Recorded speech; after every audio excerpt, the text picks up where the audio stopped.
Yes, Kailash Chandra Magazine, exercise number 486, second part. Get ready, start. In the 8th 5-year plan, the poverty line in the rural sector would be fixed at an annual income level of rupees 1,000 for a family. The targeted group would be the families having an annual income up to rupees 8,500. The experience gained during the implementation of poverty programs has brought to light the fact that in the case of these programs, the selection of the targeted group is required to be made very carefully and properly. The state governments have been asked to select the families living below the new poverty line.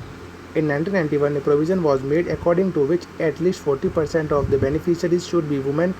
Earlier, the percentage of beneficiaries was 30 in the case of women. The previous target earmarked for the coverage of scheduled caste and scheduled tribes was 40%.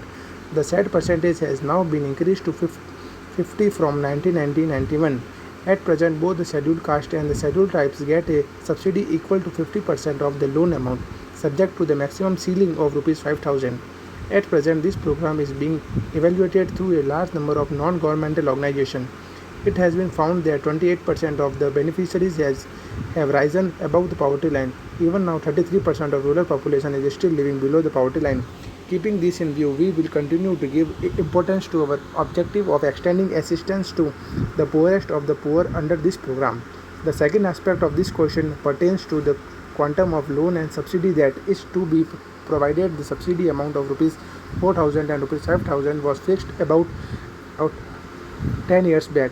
Keeping in view the limitation of the budget, our government will consider the question of raising this amount.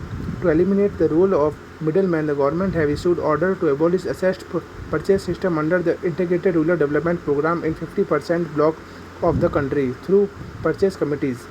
Favorable reports have been received regarding the new system. We will consider to implement it in all the blocks of the country after reviewing it. We have already introduced group insurance scheme for all the beneficiaries selected under the Integrated Rural Development Program. After the death of the beneficiary, his successor will be entitled to get an insurance amount of Rs 3,000.